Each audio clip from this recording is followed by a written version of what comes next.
안녕하십니까. 건방진 닥터스의 최석재입니다. 반갑습니다. 와, 박PD 천명상이다. 어때? 똑같아요. 가장 많이 가지고 있는 위장 질환인 역류성 식도염에 대해서 여쭤보고자 합니다. 역류성 식도염 많지. 다 있지. 다 있어요. 다 있어. 다 있어. 저도 있어요. 건강검진에도 나왔어요. 건강검진하면 다 나와. 나도 있어. 위염, 역류성 식도염 우리나라 사람들은 거의 다 나와.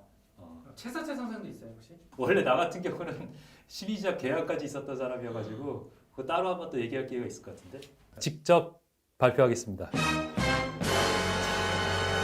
저는 치질 수술을 2번 받은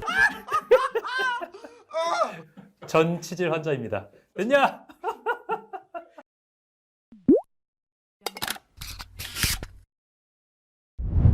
역류성 식도염의 원인은 무엇인가요? 역류성 식도염의 원인. 우리나라 사람들은 어떻게 먹지? 짜고 맵고 뜨겁게 먹지. 그게 원인이야.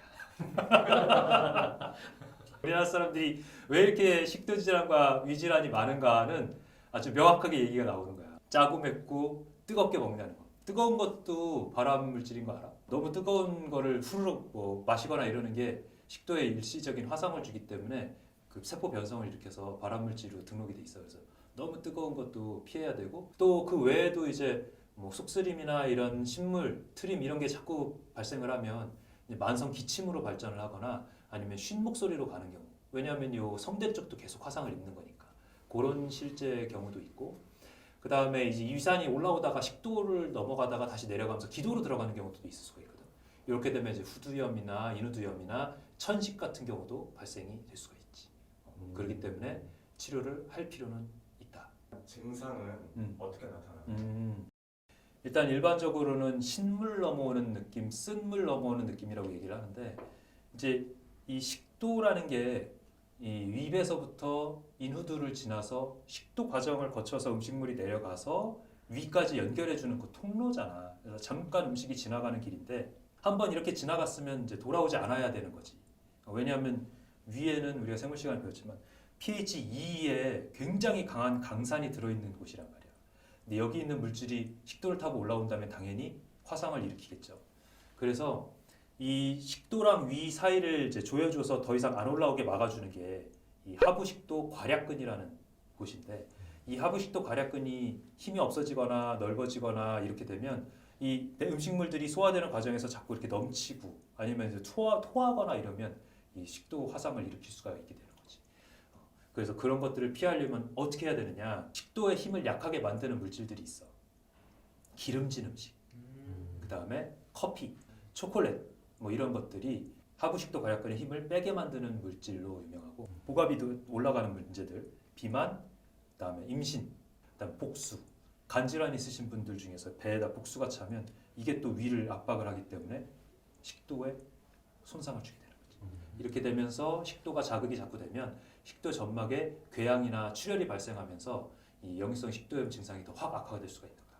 그래서 이 증상들을 한 번 더 자세히 설명을 하면 이 가슴에 흉골이라고 이 중앙에 있는 뼈 있잖아. 이 뒤쪽이 쓰리듯이 아픈 거.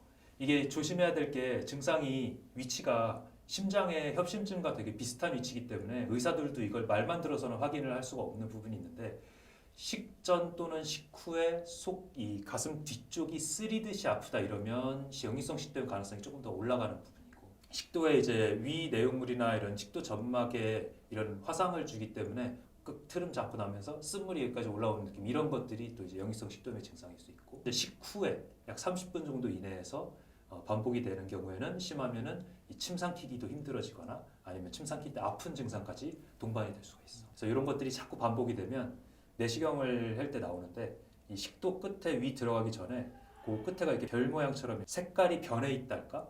그런 부분이 나타날 수가 있는데 그거를 우리가 바렛 식도라고 하거든.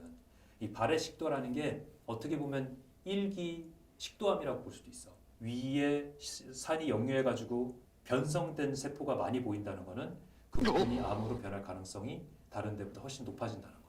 그래서 바렛 식도가 내시경에서 나오면 아, 내 생활에서 뭔가가 문제가 있구나 생각하고 이 식도암으로 발전되는 걸 막기 위해서 빨리 바꿔줘야 되는 거지. 그럼 치료는 어떻게 하나요? 역류성 식도염이 있다라고 확인이 됐으면 그 다음부터는 이제 생활 습관을 좀 바꿔야 될 필요가 있겠지. 그럴 때는 식사 후에 바로 이렇게 쪼그려 앉거나 바로 평평하게 완전히 누워버리거나 이러는 것도 아무래도 식도로 역류될 수 있는 효과를 올리고, 그래서 잘 때도 심하면 30도 정도 세워놓고 자는 방법이나 왼쪽으로 돌아 눕지 말고 오른쪽으로 돌아 누워라라는 그런 방법도 있어. 그다음에 이제 탄산음료 같은 거 트름을 일으키게 하는 그런 것들도 일시적으로 위산이 올라오게 하는 역할을 할 수가 있고, 하부 식도 괄약근을 약하게 만드는 물질들을 피하는 거지. 기름진 음식, 커피, 초콜릿, 그다음 술, 담배 이런 것들을 줄이거나 안 하면 역류성 식도염을 상당히 줄일 수가 있어. 다이어트 목적으로 먹고 토하는 사람들의 문제점 혹시 어떻게 될까요? 다이어트 목적으로 뭐라고? 먹고 다시 토하는. 먹고 일부러 토한다고? 네. 어?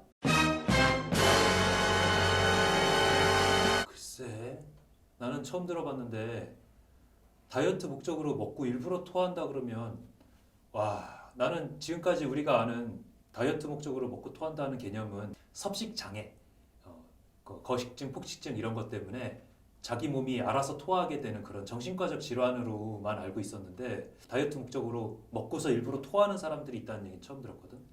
근데 의사로서 그거는 정말 절대로 하면 안 되는 거란 얘기를 해주고 싶은데, 일부러 다이어트 목적으로 먹었다 일부러 손 넣어서 토하는 거면 이 음식만 개어내는 게 아니라 그 안에 있는 위산이나 이런 것까지 다 올라오기 때문에 식도, 후두, 기도에 엄청난 손상을 주는 거야. 거기다가 이게 자주 반복되면 구조적인 변성까지 오는 데다가 이 발해식도만이 문제가 아니라 이 전신의 에너지를 억지로 힘을 줘가지고 원래는 안 하는 구토를 억지로 개어내는 거잖아. 그렇기 때문에 이 전신 에너지 차원에서도 확 손해가 나는 거고, 이 교감신경도 확 자극이 되면서 심하게는 심장 부담도 올 수 있고, 내가 볼 때는 그거는 전혀 의학적으로 해서는 절대 안 되는 그런 거 같은데 누가 또 그렇게 하고 있나. 아유 참, 제발 하지 맙시다.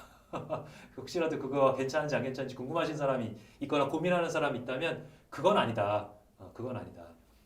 차라리 먹고 뱉어라 차라리. 그런 얘기 하고 싶네.